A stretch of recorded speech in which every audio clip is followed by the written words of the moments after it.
Hello बच्चों, आज का हमारा प्रश्न ऑक्सीकरण और अपचयन चैप्टर से लिया गया है।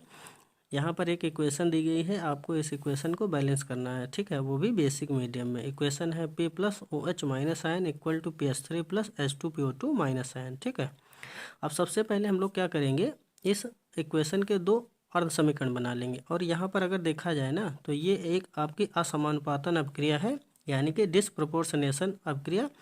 और इसमें फास्फोरस ही आपका ऑक्सीडेशन शो करेगा और यही आपका रिडक्शन भी शो करेगा। तो ठीक है, तो आपको क्या करना है, इसी से दो अर्ध स्टेप बनाने। तो पहला आपको बनेगा P से PS3 के बीच में, दूसरा बनेगा P से H2PO2 माइनस आयन के बीच में। ठीक है, अब ये दो अर्ध समीकरण आप देख सकते हैं बना लिए गए।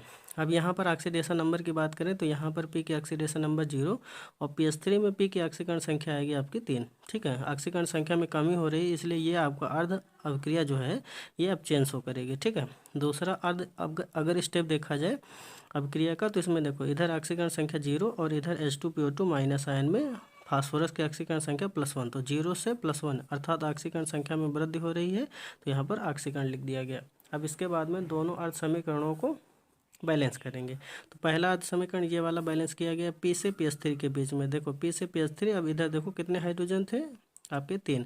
तो हाइड्रोजन को बैलेंस करने के लिए इधर 3H प्लस आयन जोड़े गए। ठीक है, अब इसके बाद में आवेश बैलेंस करना था, तो आवेश इधर आपका 3 इलेक्ट्रॉन जोड़ के बैलेंस किया गया, क्योंकि अपचयन प्रक्रिया में इलेक्ट्रॉन आपके बाईं तरफ जोड़े जाते हैं। ठीक है, अब ये सेकंड आपका हाफ पार्ट है P से H2PO2 माइनस में, माइनस आयन में। अगर आप देखें तो इधर P एक था, इधर भी P एक था, लेकिन इधर ऑक्सीजन कितने थे, 2, और इधर नहीं थे। तो हम लोगों ने क्या किया, 2 H2 इधर जोड़ दिया, तो ऑक्सीजन आपके बैलेंस हो गए। लेकिन हाइड्रोजन बढ़ गए, देखो इधर कितने 2H2 मतलब 4 हाइड्रोजन, इधर कितने थे 2। तो हम लोगों ने हाइड्रोजन को बैलेंस करने के लिए 2H प्लस और जोड़ दिए।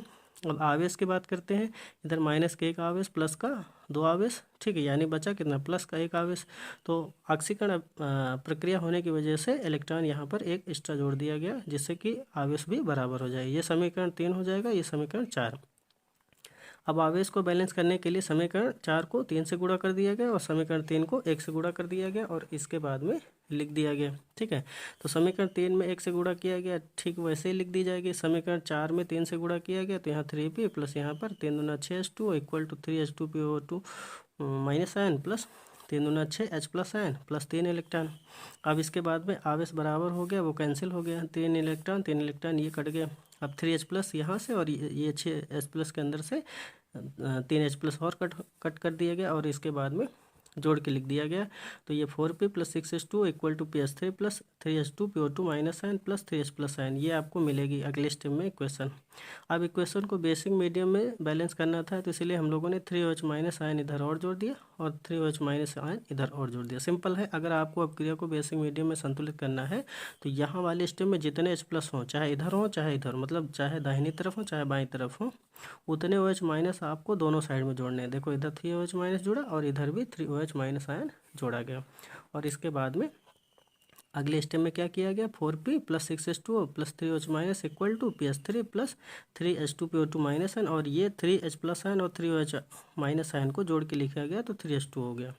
अब इसके बाद में ये 3H2 वो यहाँ से कटा और यहाँ पर 6H2 के अंदर से 3H2 और कट गया। और इसके बाद में फिर अगले स्टेप में इक्वेशन को जोड़ के लिख दिया गया। तो ये जो आपकी इक्वेशन है, ये आपकी संतुलित इक्वेशन है और ये आप बेसिक मीडियम में देख सकते हैं बैलेंस इक्वेशन है।